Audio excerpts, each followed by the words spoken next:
Muyo.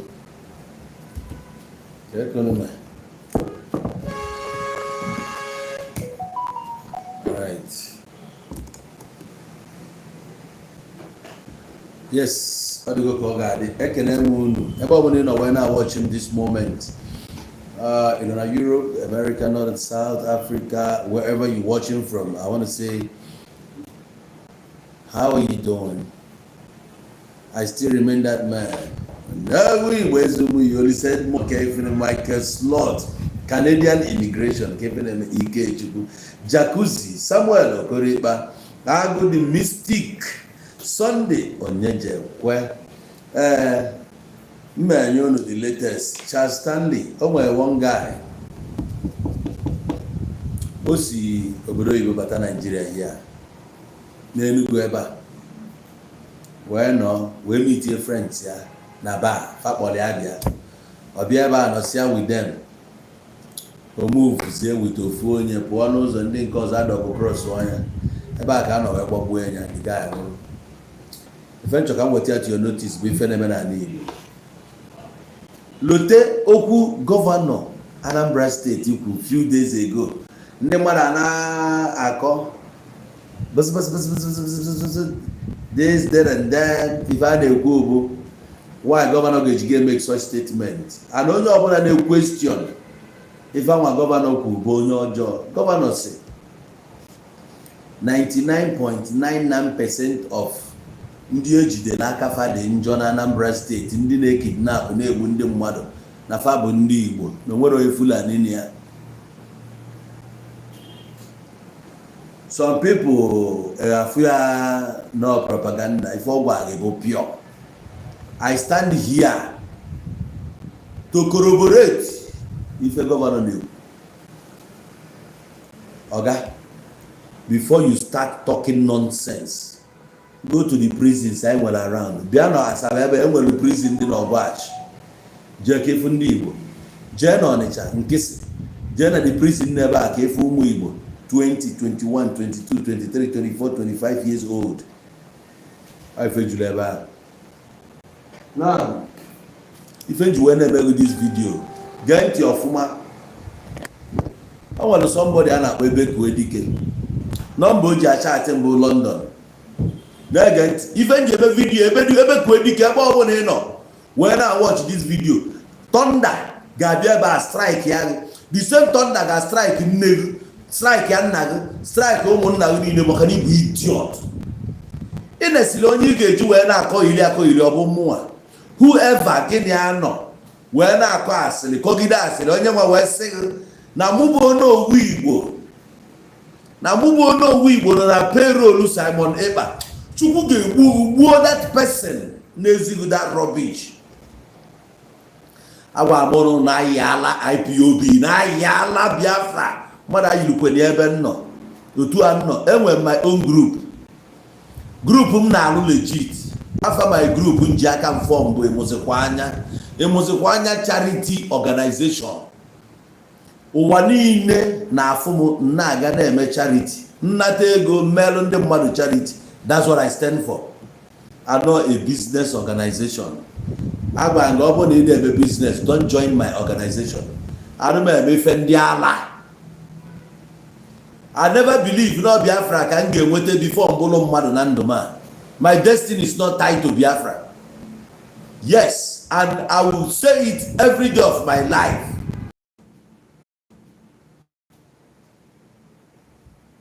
I send the other video. They kidnap Lonya, they Bulonya, they kidnap Loya, they kidnap. In a sense, they know where was Sam. When I send this voice note, Onyawabu Gento Yahoo, Onyawabu Nkanka. I don't have business with these people. The idea needed Bundan Naba and a Chuya walk for how we are need walk. Now watch the video. Now more praise Simon Ekpa, boy the good one. Oh, because somebody the good one can't you went on a payroll here. All the times you could good of Nandekan, everyone can Nandekan. Give how stupid in the IPOB. I don't owe you any apology. How stupid the IPOB. Very, very about them they qualify these people.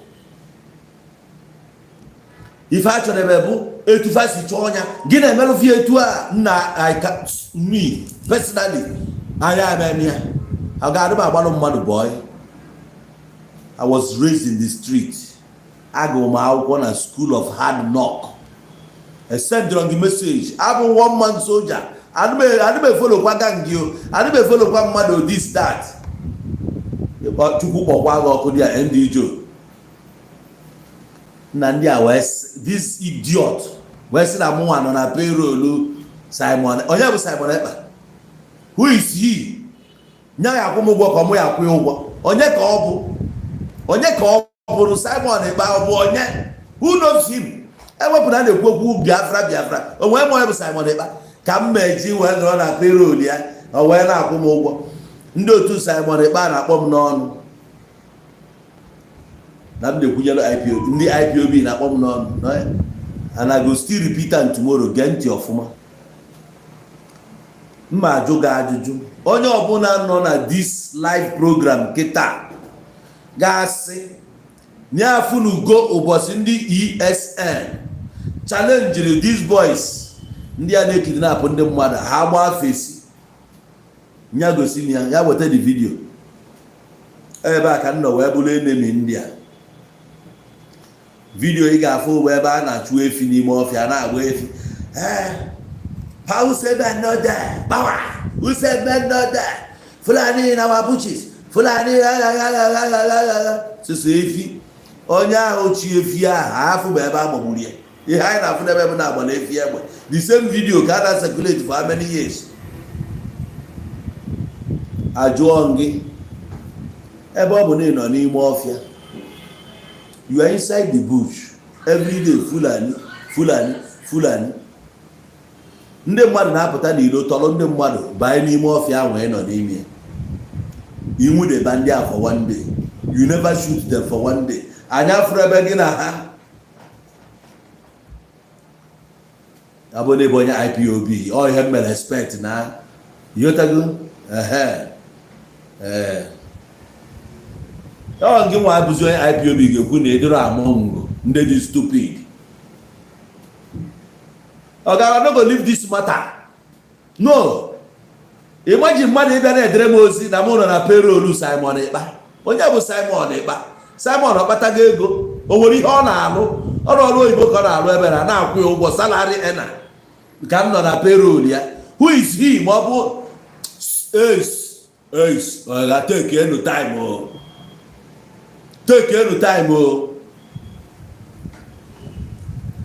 Be very careful with me. Mo ade be ko ndị ala. Ịchọ ka iwe okwu personal, pụta personal. Yes, ịchọ ka mụ na gị nwe okwu personal, pụta individually. Nara ha agba. Na do e big dị ka bụ ka Simon Ekpa nya na akwụ ụgwọ. Ọ na-akwụrụ m ụgwọ asị gịnị? Ọ kwụọ m ụgwọ ka m wee praise ya na mkpọrọ ya the good one. Chukwu gbaa gị ọkụ ọnụ anyị ji okwu a ga-ebe ndị. Na yesterday abia today na send them messages na send them message who be you as afia bebe ko edike and gị nwa bebe ko edike gentị ọsọ gị nọ na London as long as you are anata Nigeria if you be idiot you are coward ma gị nọ ya na send that message bata Nigeria no ọ bụ na phone ka I meet you somewhere one on one na agbala okay mụ na efe anya ụba dị na mma unu eburu chalo m ọkụ na nọ na payroll efe anya ụba na ọ mee nke a mee nke ọzọ nsị ka ụdị ndị alabeghị ya mụ na mmadụ anya adịzi na mma maka na ị na-achọ Biafra because ị na-achọ Biafra onwezi onye mụ na ya dị na mma ya ma ekene anya ma esekọ picture ọkụ ya ife ịchọ ọ bụ ka m nọrọ na-epresi Maazị Nnamdi Kanu every day of my life I no go do am. I can never. And we much better things to talk about. Agwara m unu oge anyị Igbo na-ele ọkụ a na-agbagbusi ndị mmadụ every day. Nso were nwayọ na-ajụ. Unu na Simon Ekpa enwezi okwu. Unu ebidozi ime peace. Simon Ekpa bụrụ onye ọjọọ. Anyị wee kwuo na unu agba differentiate between unu na Simon Ekpa. I remember making that video in Ghana. And on Ghana, the night in Nawion. No child, the same people. Oh, no one was in a group. I Maria. We don't know. Oh, if you know what I can. West, you know, okay, fine. And I was your prime minister. Never do Simon, they pay how many times more to go. Give me a prime minister, and now the kind of potential of Rosie again. I have this ceremonial president, Tafawa Balewa, as prime minister of Nigeria in the First Republic. Now that's Kiwabro president. It was the prime minister. So now the kind of Buzio Pota or Bruce president. Upon the women video, idiot, and send the message. You don't watch that video. Oh, but since no one the good one. Macron na a good one. Abobagi amamona we abu the good one. Oh, Bobala the good one na. O Macron se loku. Obu no kweta na agreement. No na agreement. Uno get soku. Una mo enwoku na o ga abukwa the good one. Maki no put as a wax ya stronger than you guys.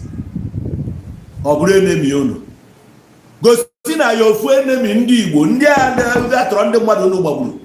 As ESN na honorable. Go see the bofonye. Oke una ade eme nke a na-afụ anya bi unu eme ya coded abi mana oruo n'efi ndị ugwu ada eme ya coded. Anyị so unu nọrụ n'ime ọfịa eso mee vidio wee sị ọ bụrụ nọ n'ime ọfịa gị si n'ime ọfịa pụọ na eburu ebuchu ma hapụ propaganda ndị Fulani everyday Fulani na wabakiyad onwe onye tetalụla Fulani na bakiyad ya je jụọ ihe ọ na-eme dị ya iteta ụla fụ na Fulani nọ na bakiyad ijokwu ebe a jụọ ihe ọ na-eme. Ọ bụrụ na your village gbachite nkịtị ndị Fulani anọrọ dị ya nke a gbasara ụlọ hapụ ụmụ rọbichi a na-abịa akọla anyị n'iru akwụkwọ everyday Fulani is na wabakiyad. Ekwubego m okwu a since 2018. Ọ bụrụ today ka o bido. Onwe Fulani ifu na backyard, you don't come here and make noise, just settle up with him. Eju onye ihe ọ na-achọ na backyard. Onwe ihe gị na-eju na-eme. You don't come here every day na-ebu propaganda. You nwere men nọ in the bush, a na-eburu ụmụazị Igbo na-aba inside the bush. Ma ọ bụ ihe ime nwuru, ịgbaba ha egbe, no fesi, no nothing. Every day are inside the bush. Men are inside the bush, men are inside the bush. Never get inside the bush. Okay, when the video I have for you, you see. You don't see the video. Mmelo gini kine many more. This year, but I just who just your business. Have one on him more. Before that video, all I'm going to Simon about the good one. Or where say no woman, yeah, they kidnap them one. And I'm on the payroll, therefore. So I know the payroll, no master than they can. Okay, I know the payroll, no master than they can. Or here I check over. Gwakwana ụwa na nna na payroll ya nụ ka ị weta receipt iji transfer alụmego chukwu gbakwa nnegu na nna gị ọkụ dị a anọ na edomu nọ na payroll asị na Ifeanyị Ụba na-akwụ m ụgwọ na ya ka o ji mee nka afọ anaghị with any important person as long as ị na-adị ekwunyere IPOB ibu emebi bụrụ sabotua mmadụ na-edagoro n'ala Igbo maka ihe ọ kweta na IPOB maka na ọ kweta na ihe unu na-ekwu anọ na payroll ya ọ na-akwụ m ụgwọ ego ole ka ọ kwụrụ weta receipt o ji kwụ m ụgwọ weta ya proof onye ya ọ na-akwụ m ụgwọ ọ kwụrụ m ụgwọ gịnị so ọ chọrọ onye ga-etiri mkpu ọ bụrụ Simon Ekpa ka mgbe mụnwa bụ mmadụ ga-etiri mkpu mụ na ndị IPOB na-agba wọl na ọ na-abụ nnọrọ live ha sị m shọt ọ daa na ọ na-agba afọ na Nnamdi Kanu nọ live Nsiba na ada akọ ụdịrị nonsense akọ Nnamdi Kanu na-eme ihe ya don't come to my page and talk rubbish na mụ chọtụọ my program down na Nnamdi Kanu nọ live ala ọ na-agba na onye ndu ọ na-edu ya dubego na-edu m he's not my leader come on footstep ọ na-abịa ka m mesi na nke ya pụta wee bụzi na eze Simon Ekpa ya kwụ m ụgwọ ka ọ mụ ya kwụ ụgwọ ego ole ka o ji kedu ife o menwu n'ala Igbo onye mụ ya n'ala Igbo mmadụ ole ka ọ tọrụgo their lives around ewepụ na na-eme ihe IPOB Biafra onye mụ ya n'ala Igbo si nwere Biafra na IPOB wepụ n'ụsọ who knows him unu ekwuona na ọ bụzi ya memba unu na onwe ya gbasa unu na ya nyanwa fọm go nke na Biafra in exile government ọ na-emere onwe ya ihe ya iwe tụgharịa maka na mkpọrọ ya the good one. Ịma mgbe ịmụ ya bụ sarcasm. So gị bụ onye na-abịa na my program na-amụrụ na mbụ master of sarcasm. Chukwu ya gbaa gị ọkụ, gbaa nne gị ọkụ, nke ụlọ ka ụnụ ha wee menye meeting. Ma ọnụ kwuru okwu o, ma aka dere ede o, ma ndị pụta na ya meeting, Chukwu ya gbaa ụnụ ncha niile ọkụ. Anụmanụ. Ọnụ bụ ihe ụnụ na-eje na that axis. Na-atọlụ ndị mmadụ. Ụbọchị atọzi ite onye nke gị, ịpụta kwuba okwu. Ọkwa ya. Ndị niile egwuregwu na Igbo anyị nọ na-ebe akwa since how many years? You know concern you. Atọrọ na onye gbasara gị, tọọ onye nke ịma gbuo onye. I wee gbagharịbazịa, wee bụrụ na nke a bụ grupu Simon Ekpa. O nwere ihe gbasara mụ na unu. Ka ka nsi ya agba grupu onye na grupu onye ebe mụ na unu abụghị memba. Abụ member of IPOB. Asị gị na nna chọọ Biafra Liberation. Adị m oke ebe nọ Nigeria. Ọ bụ Nigerian gọọmenti debere onye ọbụla n'ọnọdụ.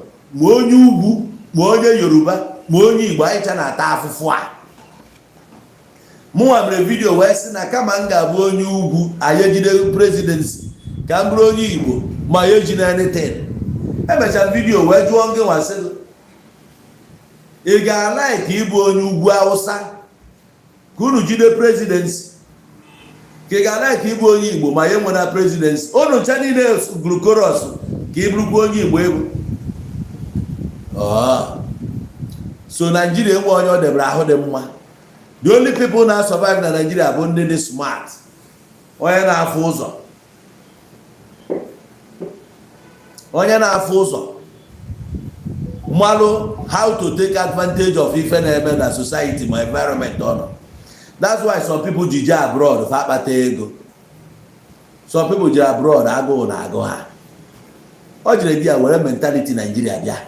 Ọchị ime n'ụda nke obodo baa ya ime ka ọ ghọta ife a na-eme. I dey tell you na most of you niile bụ IPOB members in abroad, most of them agụụ na agụ ha. Ọ ga-anọ dey tell you lies. Go and make research. Many guys bụ IPOB bụ Biafra n'isi. Many guys bụ Biafra n'isi. Agụụ dị na side ha. No be ọbụrụ ọmụmụ nene n'obodo anyị bi. Ọ bụ na ibi na Germany. Nene menụ ahụ na-amagharị mgbe ọbụla IPOB Biafra bịa. 90% agụụ na agụ ha. From day one, I'm making my stand. I don't belong to IPOB. You belong to them. Kedu ihe a ga-eme ka ndị Igbo na-progress? Many people bụ Biafra n'isi bụ ndị na-ada emebe ọfụma. Ha nwa bụ ndị na-ebelieve na ihe mere ha kpata ego bụ Nigerian government. Iwe jụọ onye a ndị a nọ si na be anyị ebe a na-eme ọfụma. Ọ gịnị mee? N'iti mbụ na-ịgbara egwu ọfụma. Yes, iwu abụrụ na onye ọbụla ga-akpata ego. Mana onwe oke ihe si na ị na-erijigodu nke bụ afọ. Everybody must not make money. Ị ga-ene anya na your destiny. You follow your destiny. Ma ọ bụrụ na ị follow tanwa your destiny, at least ị na-erigodu nke bụ nni. Ọkụ ụwa dị. We must not all make money. Maka enwere ike ị na-anya n'akara aka. Enwere ike your previous life. O nwere so one or two a committee. Ichigata azụ ebe ọ dị ka ịghọta ihe bụ ụwa anyị nọ n'ime ya. A na-agba the fallen angels. Na-akọrọ the Anunnakis, this, that. Mana obi ga-agwabeghị ọ na-eje ụka. Ihe ụka destroy na your life dị too much. Ka ịghọta ihe eji wee trapụọ gị wee nọrọ na this life ị nọ na. Nọrọ na this condition. Some people gụrụ akwụkwọ gụrụ ọbụkwa this the Western education. Some people mere pure African studies. Na-eji obi ọcha na-esoro ụwa like ndị omenala. Ha ji obi ọcha soro ya because some people be here to correct the wrongs family before. O nwere ife meji wee kpọrọta gị ebe a iji wee bụrụ mmadụ ebe a. Ị na-eche na ihe niile bụ gọọmenti. Ihe anyị ji acha gọọmenti ọkụ bụ ka etinyela anyị some certain things nwere ike ịgada aka wee succeed easily ma ọ na-erigodu nke bụ nni ọnụ. Ikwuo ife dị anya ndị IPOB acha gị ọkụ, gịnị ka iji ekwu nke a? Mụnwa bụ eji ama atụ sịgụ na ndị a na-emecha ka ndị Chelsea. Ihe a ka ndị Zion bịa mụrụ. Onye ọbụla bụ onye Igbo ga-agwa na from 2014 jee ruo today na ndị IPOB adịghị ekwe mmadụ ekwu okwu. Ikwu anything dị contrary to their own. Either na ha report account or na ha ji threatening bịa na ị ga-anwụ na ga-egbu echi na nke a ga-emerụ this and that wa kedu yo so almost enwere opinion ya ihe ọsụsọ ka Nnamdi Kanu kwuru ga-eme nsị a na-asị na Nnamdi Kanu doesn't own an Igbo. Abụ m onye Anambra State, I know where I came from. Ojukwu na onwe ya mere before I ma loopholes ya. Somebody like Owazurike si Imo State pụta I from Bakpokpra full loopholes full loss I gbara fuchi ihe niile I went agba ọga were nwayọ. Anyị afụgo mmadụ ka esi structure Nigeria mmadụ ebe problem anyị si ọ bụghị because na anyị bụ ndị Igbo ọ bụghị because of the war ọ bụghị ya ka anyị ji wee dị poor. Inene Nigeria nene the setup nke nwa ya kpụrụ onwe result ke ndị ka nọrọ ọfụma na the entire Nigeria. Nke bụ onye na-adị eme ọfụma bụ onye IPOB na-ege ntị. Anyị ma na frustration, poverty bụ a disease. Frustration na-eme mmadụ mgbe ụfọdụ ọ dị confused. Most of you are confused. Ọ bụrụ na ị dị confused, why dị akwado ka egbuo mmadụ? You are confused. Ị ma ihe na-eme gị. That's why now I will continue to tell you. One, first of all, you don't love him more than me. I love him, but I cannot follow him cheaply. You will stand. Or make mistake. Now eulogize here. I cannot eulogize him even when he's wrong. Nga we are ho ganka no go. You didn't criticize him by.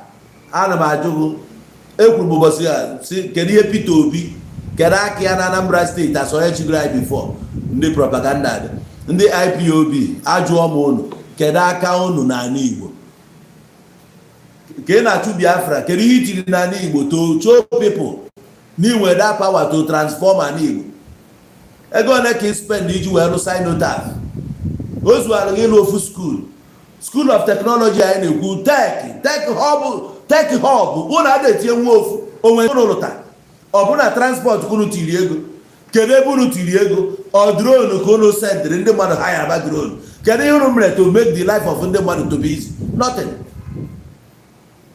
And ịchọ aka eti ya ọnụ, you don't want to be criticized. Onye ọbụla na-achọrọ any organization na-achọrọ ka e criticize anya enweghị good intent for the people. Ọ bụrụ na ị nwere good intent, ị ga-adị transparent, ị ga-adị open for debate, dị open for anything. Anyị ama na-ebu blame na-ewejere federal government every day eti ya seaport nke anyị nwere enwe agba na-echunwuli ya. Even myself self mere ọfụma more than you, I'm telling you. Yes.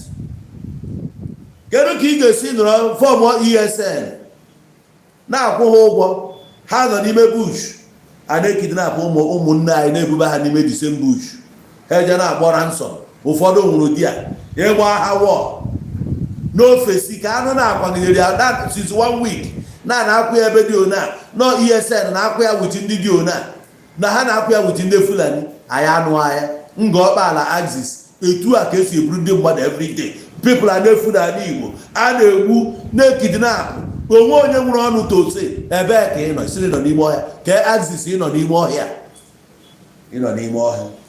ogo ofu mkpụrụ Fulani ka anyị furu igburu Fulani a na-egbu ndị Igbo na-egbu ndị priest na-egbusisi ụmụnne anyị ma ya fụwa nke igbute nwụrụ everyday ha ben nọ n'ime bush a na-eme nke a iwe nechaa m anya mụ bụ mmadụ abụrụ onye ị ga-asị na nna na payroll sa Chukwu gbaa ndị gị ọkụ ịnwụrụ men ga-ahọ na ebe a na-egbusi ndị mmadụ ehodora akụnyere of blessed memory ebe ka men gị nọ mgbe agbagburu gị man di ya men ga na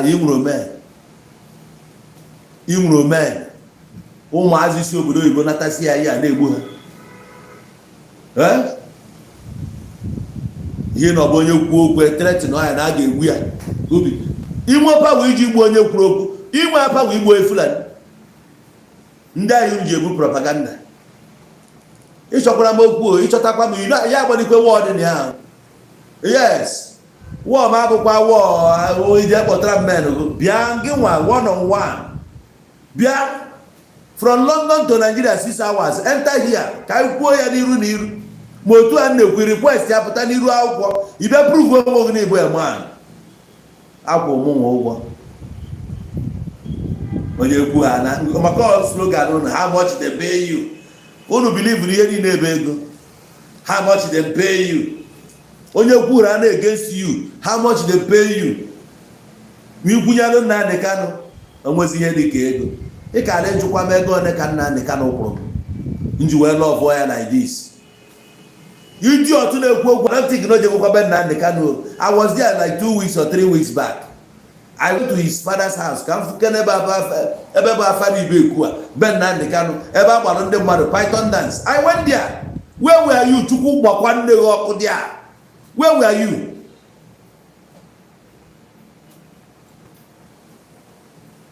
Ị ga-ewepụta iru mana ị ga-enwe mind ime m accuse. Akwụrụ m ụgwọ Nedu Simon Ekpa na-akwụ m ụgwọ ego ole ka ọ debe onwere ego kedu ihe ọ na-arụ ọrụ oyibo o wee bụrụ na ọmụkọ ya ihe ọ kwụrụ m ụgwọ ka m kpọọ ya the good one ọkwa ya so na ịmara m nwee power ịmara m nwee power ego ole ka gị nwanyị goro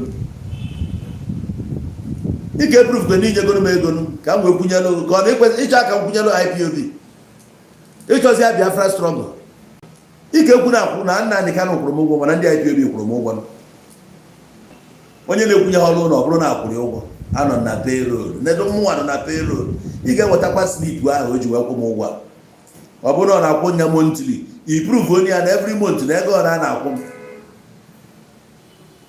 ụmụ anụmanụ ị na-achọ mụnwa gwara gosi oge masị ọbụla eme ihe Biafra we were here. O nwere nwanne nwoke mkpọrọ gwacha ya okwu si ya na etu esi structure Nigeria na bakwa n'ụlọ enweta Biafra nketa nke echi o mesịrị jee prison onye karịsị nwaanyị ọfụ o jee prison ọ lachachara ya 10 years ọ pụta na-ekele ka nke pụta na onye jecha nga pụta na-ekele Chukwu ị na-ekele Chukwu na ịnwetara Biafra ị na-ekele Chukwu na ịmarago the importance of freedom a na-agwago na freedom abụghị etu a ka esi achụ ya. Freedom entails always find about diplomacy, and I will continue to tell you. Onye ahụ ma na ịnata ihe dị difficult ịnata ihe ị ga-egbekpu ana pretend ya na gịnị anyị echi ịnata agụ ihe ị ga-eyikwa uwe agụ dị ka agụ wee jee wee busara ya egwu nata nwuo ya gị chọọ ka ije ka mmadụ you can get it.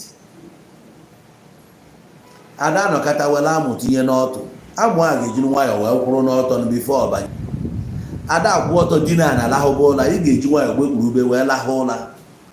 You can't just come out or else tag ya rebel emesi tag ya rebel tag proscribe ọgụ. I told you, warned you over all these things but you can't comprehend. Mara elu de feel unu nwee sense I na-enene sense unu fụ ebe ọ na-elu ụdị unu to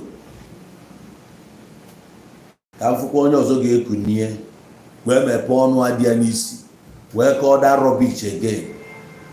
Ịgbakọ amere youth egbu na this whole thing mmadụ ga-sacrifice onwe ya Chukwu gbakwa agha ọkụ dị ya si abroad na Teban ka ị bịa sacrifice ya onwe gị iji jinja ụmụazị na amadị ya left from right eji agbagbusie mmadụ one ka agbagbu na Mkpọ mmadụ one ka agbagbu na Ọnịcha one ka agbagbu na Enugu one edara na Owerri one edara na Aba n'Obi Igbo so many locations na Igbo ihe niile agbagbusi no reparations onwa nke onwa nothing ị na-akọghịrị mgbe anyị ga-eteki serious but ụmụ ya anaghị afụ efi agbala efi ha zụsa ebe ndode si gbaa anya mmadụ ụnụ mara ndị anọ n'ime ọhịa gbaa n'ohi ya ka ifịa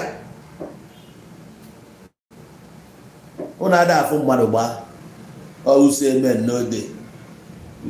n'ode gọvanọ apụta kwuo na ndị niile ha butere ebute ka m gwakwa ụnụ obodo niile efuru enwere insekuriti na-ege m ntị ọfụma obodo niile enwere insekuriti n'ala Igbo ihe niile a na-aterrorize ndị a bụ ndị vileji ya jee mee your research aka ndị vileji ya na onwe external body ga-esi ego na imagine Fulani isi nna ka anyị na-echekiri anyị na-ekwu na Fulani ya esi nne ebe osi ndị na-abata ala Igbo makwa ka isi efe ilu sef gị nwa bụgodo onye Igbo wee si egosi wee bata ala Igbo wee gbaa many states wee ruo n'ebe na ịkọnka ṅụọ ground welu bushu obodo ito n'ime ya ịma bandịrị unu na ndị obodo ọzọ ịma ebe mmiri obodo unu dị unu ma ebe unu na-akpata nkụ mmadụ ebe enwe green vegetation ebe ha nwere ike igbu efi wee je mmadụ ebe dị ụka ọ bụ a dangerous place iwe sị nọ ndị si ebe a bịa nọrọ ebe a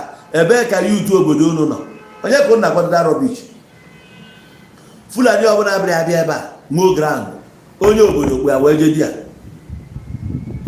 onye obodo gwara ebe ọ ga-hide na ndị obefe a na-eru ebe a nya nọrọ ebe a na bido tell you ọnọdụ ka onye Igbo isi ebe a ji ugwu Hausa na-eterorize ndị Hausa oge enwe bọmbọị nọ n'Oshodi na-akpa mkpamkpa bọmbọị na anaka ego bọmbọị dịkọ na mushi ọ dịkọ na mushi ka o to ịgwa m na bọmbọị bụ pawa ya ka o ji nọrọ di ya onye Yoruba si anọrụ hia na tabara m ego asụ ọmọ enwere n'ogbe yes o nwere one boy onye be anyị na-akụ egwu mgbe a na Lagos a na-akpọ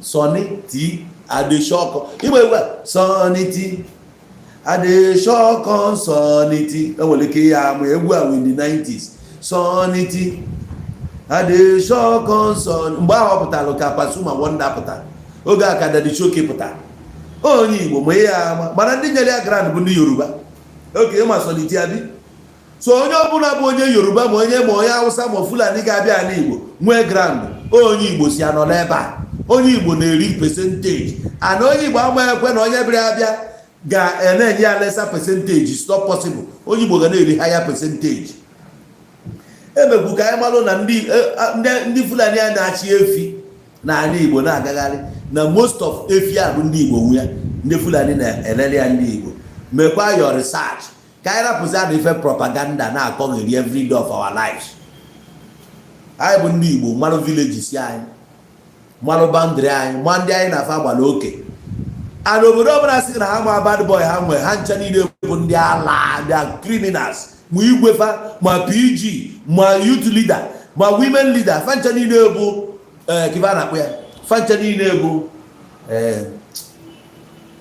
co-conspirators in English ya bụ anyị but they are all together yes obodo enwe PG president general nwee igwe nwee women leader nwee youth leader ha wee sị na ndị Fulani nọ na dia bush na ha bụ ndị Fulani ahụ ọ ga-agwanụ n'onwe unu eziokwu gwanụ n'onwe unu eziokwu enwe ndị Fulani nọ na bush anyị ọ ndị be anyị bụ Fulani a maka chi jejo Soludo na akwa ekwulie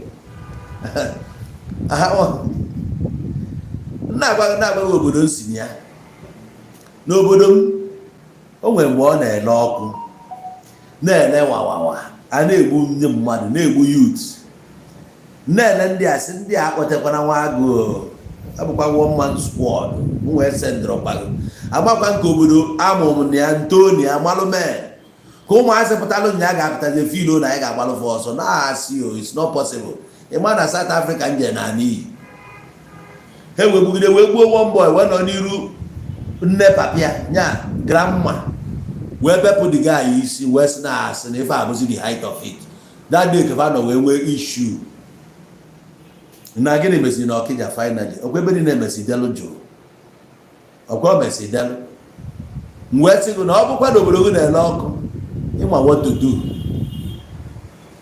you know what to do na ndị a na-agbasi ọsọ ihi ala isi na ihe ala niile nwe ife ahụ bụ cowards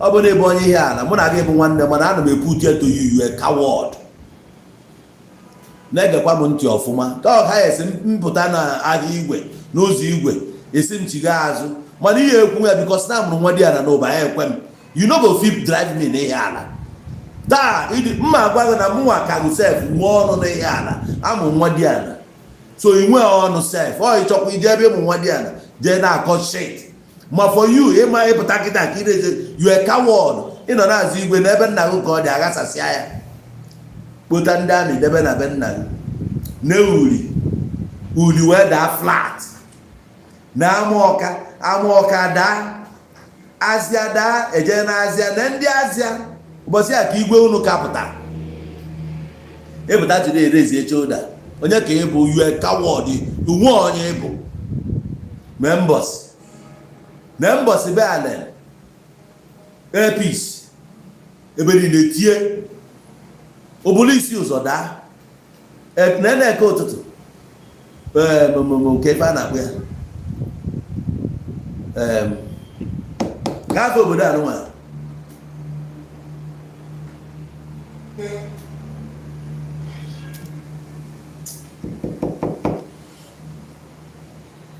ọsụ ọbọdụ n'ọsụ ụdalụ na ndị ọsụ gbasịa ọsọ onye ka ị gbala ọsọ kpụrụ mmadụ onye ka ị na-agbala ọsọ onye ka ị na-agbara ọsọ be nna gị who are you running from? Na-achị gị na ndị Fulani na which Fulani?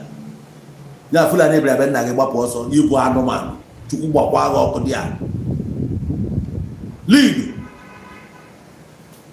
lilu daa mana afọ ọnụnụ ji ekwu okwu. You can't stand up defend ya be nna gị. Mkpụrụ mmadụ na-ebe ya nyere ụlọ ọsọ ọ na-agba ọsọ mkpụrụ mmadụ na how many dem be? How many people nyere gị ọsọ be nna gị? Ihe gbapụzie hapụzie nne gị ije nọrọ ebe na-ekogharị flag hapụ be nna gị sọ nne gị ka ị hapụ ga-arepi na wa women chukwu gba ọnụ gị abe ndịkwa ihe abịanwu bịa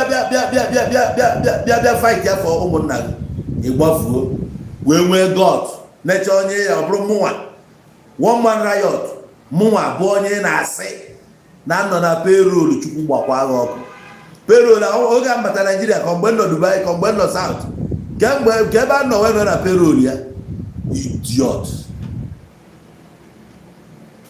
mmekwukwu ya taa ọkwa ifere anything ị na-achụ after 12 years ma ịchụtana ya datin nwanne rapịa ya ka njisi gị na ime travel jee certain country after 10 years ọ bụ na ime ka nwere ya di ya pụọ you no go make am again na that country jee another place ka i wee nwee ike wee onweve a na-akpọ Anglican Church tiri ya ndị a na-akpọ Anglican Youth Fellowship onweve akpọ towards a renewed man moto ndị Anglican Youth Fellowship towards a renewed man ịpụọ kịta ịdị renewed because ebe ebe dollar ịdịgo dormant the same environment the same activities same friends same things so as long as ị na ebe 10 years onwe ihe kpatara ịnọkwa another 10 years ị ga-adị worse maka na everyday ị na-agbada ije ebe ọzọ new challenge new friends new ideology new faces ihe niile ga-adị ọfụ inwe ikere n'ukwe iwe enwe egwu anyị na-agụ n'ụka mgbe ahụ ọ na Sam nke were osi they that wait upon the Lord shall renew their strength. They shall mount up with new wings as eagles. They will run, they will never faint. They will walk and they will never weary. Ego by waiting upon the Lord. Onye bụ Lord ga.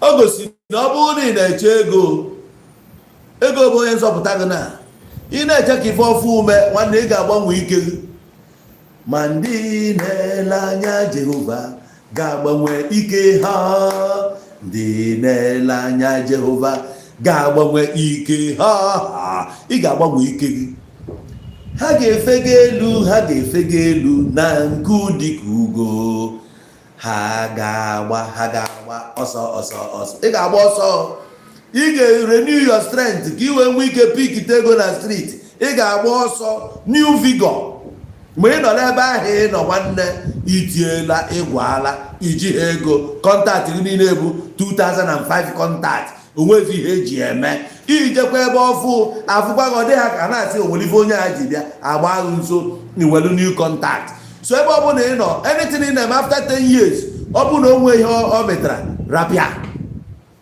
agwara onye ndị Mazọ from 1999 2000 afọ ọmụrụ Mazọ to 2010 by 2010 ọ ghasana they could not achieve it. IPOB apụta 2012 mgbe anọkwa 10 years by 2022 o nwere ihe nwere isi ọ gasara agasa immediately ejide Nnamdi Kanu DOS onye asị onye nke asị ruo today ka destruction ọ gasana ị na-nwetene ya ị nwetebe ya onye nke apụtakwa na agụrụ gị aka n'elu tigodi emisi ga-ajụ oyi. I can never be part of ife unu na-eme. Don't you ever drag me into it. I will never support you unless you change your structure, change your mentality, your ideology, allow for people to state their minds. Ọ bụ onye kwuo okwu ọ bụrụ sabotua, onye ọbụla bụ sabotua ka strategy. Onwe any politician no dia oga you can never get this thing etu isi achụ ya ịchọ Biafra mana etu a ịchọ ega politically you no go get am. Take it anywhere. Martin Luther King na-ekwu today in America. Ịma story ya, just go story ya. Go and read the story. Go to where push you. Just go story of man. Gọvanọ na ọ bụ ide threatening ngharị mmadụ gị na mmadụ kwuo okwu threatening na ọya na ị nwere voice. Ịgwa m na ị nwere voice na onye a nwere voice. I shouldn't do this because of his voice. Which voice? O nwere voice ma voice enweta nwarịa Biafra. O nwere voice mana ọ kpọpụtara ya Maazị Nnamdi Kanu. Ị nwere voice ma a na-aka na-eme sit at home. Ị nwere voice a na-agba moto ndị mmadụ ọkụ na-egbu ndị mmadụ n'ala Igbo mana ị nwere voice. Ị nwere voice a na-ekidnap young guys si abroad bata breadwinners of their families ị nwere voice. Ọ ga ụnụ ncha niile bụ criminals. Ụnụ ncha na-eme ihe na-eme n'ala Igbo ebe a. Ụnụ ma ihe na-eme n'ala Igbo. Ụnụ agbalịsichaa n'ala Igbo today nwetara Biafra enwetena ya. Shame on you. Shame on you since 2000 ruo 2025. 25 years counting ụnụ enweta nwa Biafra. Agwa drop that rubbish focus on etu esi erase generations ga na mana the richest country in the whole world bụ Monaco. A country na ọlụ onwe ya mana ị na-eche no ha jeje faba na ọlụ onwe ha as small as they are ebe a ka ị ga-afụ the richest billionaires in the whole world. Ha nọkwa under France here. France could not stop them. They are doing their things. Ọ bụ na anyị chọrọ ime ana Igbo ka ọ dị ka Monaco, we can do it under Nigeria. Yes. We can do it under Nigeria. All the Madagascar, some structures, hotels, and so on and so forth. I will members of House of Reps. This in my constituencies. I will on there. We need to chala for Wafa if I need. Man, all the same idiots. Man of the Abai, not the right I want to buy. Be against that person. You don't like this one. Why every day this man? Man is literally home. One man, idiot. Ka nnukwu agụ mbọsị ọzọ ka nnukwu agụ Onowu Igbo n'ọnụ ka Chukwu gwa agụ ọkụ mmanụmanụ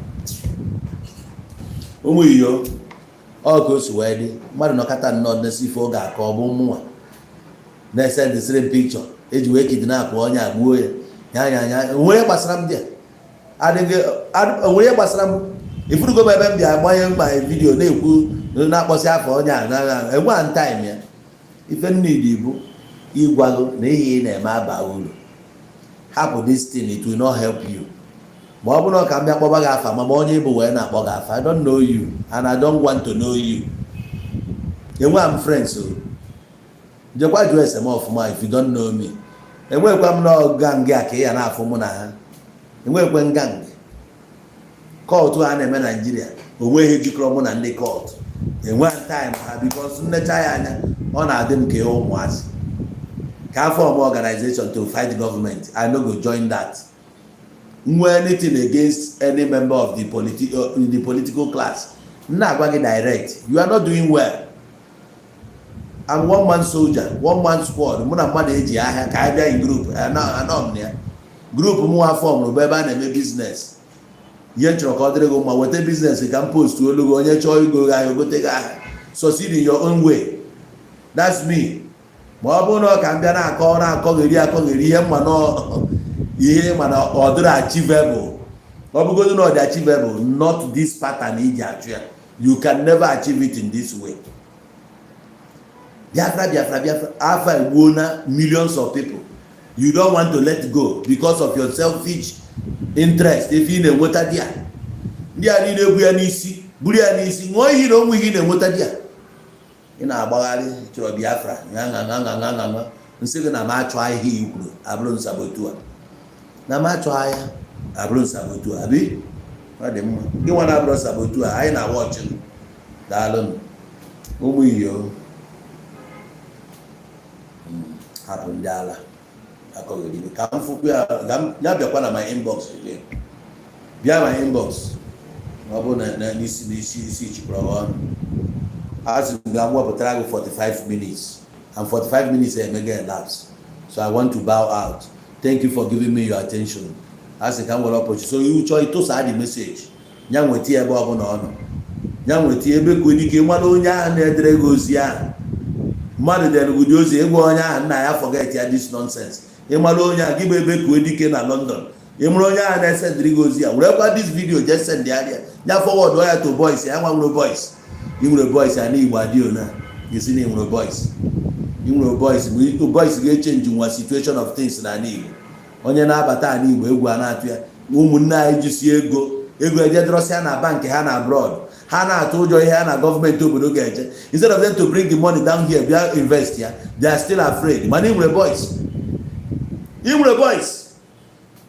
boys who cannot protect them. They can protect our mothers mana ị nwere boys every day say our mothers deport us ha na rape ha uke ihe your boys na-eme ọ ka bụ ọbụrụ na boys ga-agbago akwa anya 1 week kwa ya completely a na-ajụ gị kwuo na ihe na-eme bụ to secure anabe nna gị mana ya afụ anya as long as anyị na-afụrụ sọch onwe ihe na-eme ebe ndị onwe a men nọ hia men ọ na ndị Fulani ewe banye n'ime ọhịa ebe ka dị men nọ ụnụ ama ebe a na-ele drone ọ bụrụ na egbe jụọ ndị a na-abịa cover wedding jụọ ha ebe ka ha gotara drone ị na-efe ya n'ime ọhịa dị na village unu jee kwesịa kamera ebe a kamera ọba ebe ọ na digital kamera kwesịa ya ebe a ka anyị fụrụ ndị anụnwa ndị ọcha mere life ọ dị izi ha na-abanye n'ime ọhịa kwesịa kamera with memory card ha pụta ha were ya cheki ya mụrụ anụmanụ gara ebe a n'ime ọhịa ụlọ ahụ were nụnụ kamera ji eti idi ya with memory card ka ọ ya bụ na bịa n'elu n'afọ ndị ahụ na-agbanyere ya ya n'ọkụ ka anyị confirm ọ bụ everyday Fulani Fulani ma ya ofu mkpụrụ Fulani ya afọ na-ajụ village ya nke ụlọ ọdịdị iche ụdị ya nsogbu ka ọ na-eme nwa village onye bịa bata na village anyị ka anyị fịa enter si anyị nọ n'ime ọhịa mbọsị for example Lilu Azia ebee ka ime ọhịa ha dị by the way ndị na-arụ ala na Azia bụ ndị Azia ndị na-arụ ala n'ihi ala bụ ndị ihi ala ndị na-ezu ohi ya na-eme ya na uli bụ ndị uli dọkịta dị wia yes ọ ndị ogbe agbacha ha ndị ọjọọ nọbe ha they know them na-ekogharịsị egbe asị na ha ma ha onye ọbụla si n'uli si na ha ma bad boy nọ n'ogbe ha bụ onye ala izelaya ha ma ndị ọjọọ bịa etu ọbụla ịdị ụmụnna gị ụma ị na-ezu ohi ụmụnna gị ụma o mere na my village ha ji aka ha bịa taa onwe ha polisi kpọọ ha oku ka ha bịa kwụsị ndị anyị na-amụrụ ọdụ na ihe ha na-alụnụ sef ha jizi aka ha na-agbapụ onwe ha afọ one by one n'onye a buru onye a ndị a buru ndị a grupu a buru ndị a gọọmenti ewee bịa tụtụkọ ha anyị chọ ka abụ n'ụdị mma ma ọ na-achọ ịkpọ ha afa ma anyị chọ ka abụ n'ụdị mma Chukwu gbakwa agha ọkụ dị ya echikwa ịbịasị anyị Fulani bụ propaganda anyị afụghị ya fụ ebe ọ jedebere you can come and start telling us that rubbish chọọ another format ị mara ihe na-eme na bụ unu bue ndị egbu anyị fụchara vidio ha onye amị egburu onye amị nke nwoke na nke nwaanyị ndị a n'ebe a ọ bụ Igbo ka ha na-asụ ke language ha na-asụ nke sisi nye ya isi na ya ga-eji bute isi onye nwa ọkwa ifuru vidio ka a gbagburu ya ọ bụ ndị Fulani gbagburu ya one ndị ejeje kokọta ndị amị bịagodo ke ndị na-elidi ha eje egosi ya oge a bịa n'Ọsụ bịa ịgba ndị mmadụ n'Ọsụ one ndị ka a gburu bụ ndị Fulani ọgbafọ ndị dị mma hapụ ha jee chọba ndị they come with information na ana ha ama ndị ọjọọ iche na ama onye bụ ị na-arụ ọjọọ ma na ya amaghị onye na-ezi ozi ọma na-arapụ iru ya na-ezi ozi ọma na-afịa nke nwa ka nke ị na-eme nwaanyị ji ekpuchi iruru nwaanyị ji ezo onwe gị ezo ma ọ bụrụ na edepịọ ọ bụrụ na ị na-esekio na nna gị ụmụnna gị ya ama na ịbụ onye sekuriti achọ ịgụ yunifọm iyiri yunifọm ụmụnna gị atụ ego egote pọmp akshọn chionu mgbọ egbe bụ iwu motosaịkụl ka ụnụ wee na-apatrolu be nna gị ka ebe ị na-ezolo onwe gị na-ezo iru gị ịbịa na fesbuk were fake name bata onye ka ị na-eprotect ụmụnna gị ndị ala ka nnukwu ya ga-akpọ m afọ ege trai gbakpọọ m afọ ọzọ pere ogbu kwe nne gị ugbo nna gị ugbo kpoo ụmụnna gị front and back ndị ala ụmụ iyo ngwanụ ka ọ dị sharp